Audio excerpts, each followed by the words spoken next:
L Shaddai communications. Isho മിശിഹായ്ക്ക് സ്തുതിയായിരിക്കട്ടെ. കുരിശിൻ്റെ വഴിയിൽ എൻ്റെ ക്ലേശങ്ങളെല്ലാം പരാതി കൂടാതെ സഹിക്കുവാൻ എന്നെ സഹായിക്കണമേ എന്ന പ്രാർത്ഥനയോടെയാണ് നാം രണ്ടാം സ്ഥലത്ത് നിൽക്കുന്നത്. തോളിൽ കുരിശുമായി നിൽക്കുന്ന ക്രിസ്തുവാണ് ചിത്രത്തിൽ നമ്മൾ കാണുന്നത്.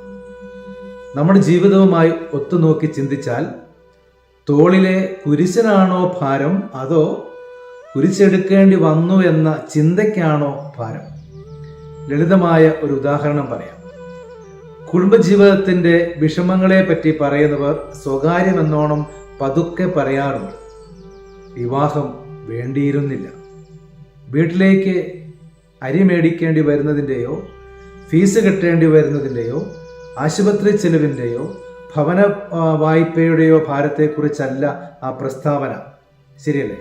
മറിച്ച് ആ കുരിശ് യാത്രയ്ക്കിടയിൽ തന്നെ മാനസികമായി ഒറ്റപ്പെടുത്തി കളയുന്ന, തളർത്തിക്കളയുന്ന ചിന്തയുടെ ഭാരത്തെക്കുറിച്ചാണ് അവിടെ ഒരു ഓർമ്മ. 25 വർഷം ജോലി ചെയ്ത സ്ഥാപനം 1 രൂപ പോലും റിട്ടയർമെന്റ് ആനുകൂല്യം കൊടുക്കാതെ വെറും കൈയോടെ പിരിച്ചുവിട്ട ഒരാളെ എനിക്കറിയാം. ആ പണം കിട്ടിയില്ല എന്നതുകൊണ്ട് അദ്ദേഹത്തിന്റെ ജീവിതത്തിൽ വലിയ കുറവുകളൊന്നും വന്നിട്ടില്ല. പക്ഷേ താൻ ആയുസ്സും ആരോഗ്യവും കഴിവും നൽകിയ സ്ഥാപനം തന്നെ വഞ്ചിച്ചു എന്ന ചിന്തയുടെ ഭാരം അദ്ദേഹത്തിന്റെ എത്രയോ വർഷങ്ങളിലെ രാത്രി ഉറക്കങ്ങളെ എത്ര സാരമായി ബാധിച്ചു. ഇതാണ് ശരിക്കും കുരിശിന്റെ ഭാരം. ഏറ്റെടുത്ത ജോലിയിൽ, ദാമ്പത്യത്തിൽ, സന്യാസത്തിൽ, പൗരോഹിത്യത്തിൽ, കടമകളിൽ, ഉത്തരവാദിത്വങ്ങളിൽ 25 എണ്ണത്തിൽ 24 തികഞ്ഞ പൂർണ്ണതയോടെ ചെയ്തിട്ടും പൂർണ്ണതയെത്താതെ പോയ ഒന്നിനെക്കുറിച്ച് കുറ്റപ്പെടുത്തലും വിമർശനവും കേട്ട് നിരന്തരം വേദനിക്കേണ്ടി വരുന്നവർക്ക് മനസ്സിലാകും മനക്ലേശമെന്ന കുരിശിന്റെ ഭാരം. മനസ്സിലാക്കാൻ ആരുമില്ലാത്തതിന്റെ ഭാരം.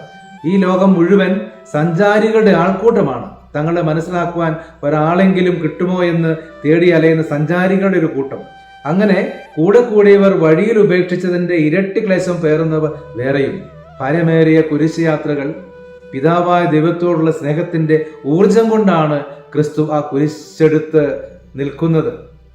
നാം പ്രതീക്ഷിക്കുന്നത് പോലെ മറ്റൊരു സ്നേഹവും എത്ര വലിയ ഊർജമായി മാറില്ല.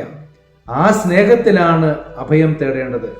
ആ സ്നേഹം ഫീൽ ചെയ്തു തുടങ്ങിയാൽ പിന്നെ കുരിശെടുക്കലുകൾ നമ്മെ ഒരിക്കലും ഭാരപ്പെടുത്തില്ല. നല്ല ദൈവം കൂടെ ഉണ്ടാകട്ടെ. ദൈവം നമ്മെ എല്ലാവരെയും അനുഗ്രഹിക്കട്ടെ.